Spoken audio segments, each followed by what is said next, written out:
में कितने आध्यात्मिक आप हो ये कभी कोई दूसरा व्यक्ति आपको नहीं पहचान सकता। सबसे ज्यादा पहचान अगर कर सकते हो तो आप सेल्फ को कर सकते हो। आपके जीवन में आनंद कितना है, शांति कितनी है, प्रेम कितना है, मस्ती कितनी है, बस अपना नंबर स्वयं दे देना।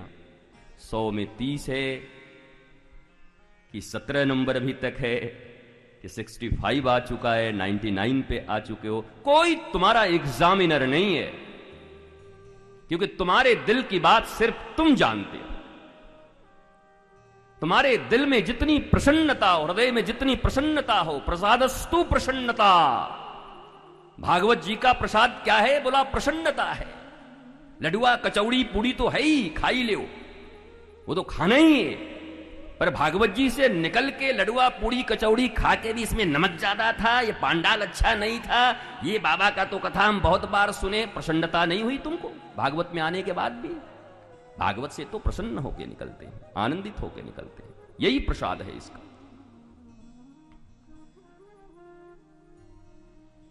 अब परीक्षित जी कथा का श्रवण कर रहे हैं। हम धीरे धीरे समास विधि और व्यास विधि से आपको चीजों को बताते जाएंगे, और क्रमवार, क्रम में इधर उधर हो तो क्षमा कर देना, पर कथा तुमको सुना देंगे।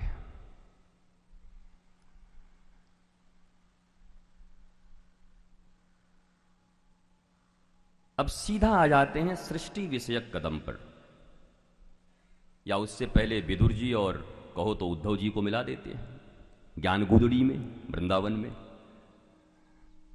ज्ञान गूदड़ी है। यहां पर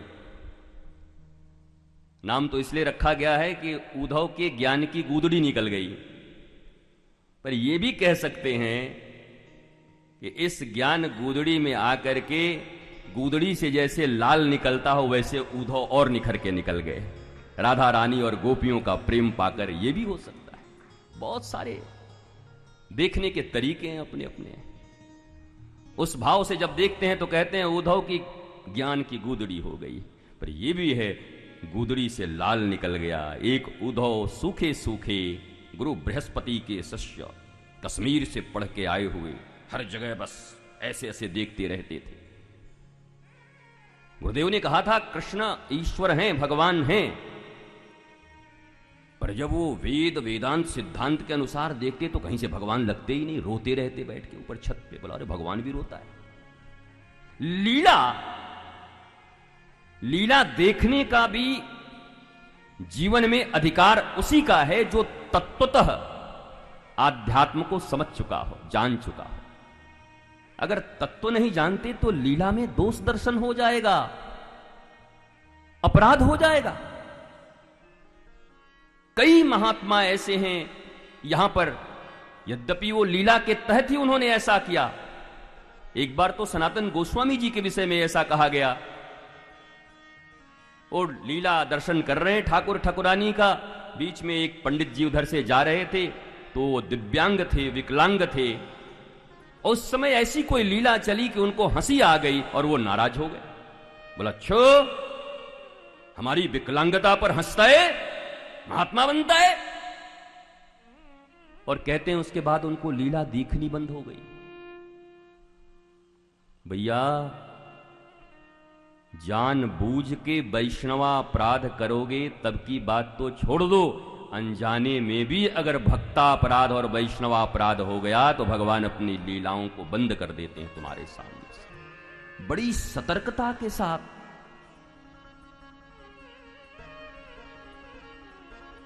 बहुत कठिन है डगरपन घट की। जब तक सदगुरु का साथ है तब तक झटपट भर लाओ जमुना से मटकी। सदगुरु साइया जब तक साथ है, अगर मटकी भर गई तो भर गई, नहीं तो ये डगर बड़ा कठिन है। बड़े बड़े उपासक रावण और कंस इत्यादि नहीं समझ पाए। कल मैंने धर्म और उपासना में आपको विभेद बताया था। जरूरी नहीं कि जो उपासक हो वो धार्मिक भी हो। रावण उपासना का मास्टर है। कोई ऐसी उपासना पद्धति नहीं जिसको रावण नहीं जानता, लेकिन धर्म विहीन है। धर्म से उसका कोई लेना देना। यज्ञ करता, हवन करता, क्या नहीं करता। अरे जब मेघनाथ इंद्रजीत हवन कर रहे तो उस हवन को भंग करना पड़ा, यज्ञ को भंग करना पड़ा। कहीं यज्ञ सफल हो गया तो मरेगा नहीं, तो यज्ञ तो करते ही था। तो ये विधियां, ये उपासना, ये तय नहीं करती कि आप धार्मिक हो। अभी आप सुनेंगे हिरण्याक्ष हिरण्यकश्यपो ने तो ऐसी तपस्या की, ओम ब्रह्मदेवाय नमः, कि पूरा का पूरा दीमक लग गया शरीर में। हम तो एक दिन साल भर में निर्जला एकादशी होती है तो हाय हाय कर लेते हैं, आज हमारो निर्जला है, आज हम निर्जला हैं, आज हम जलजला आ गया घर में। न निर्जला नहीं, जलजला हो गया इसका एक दिन में।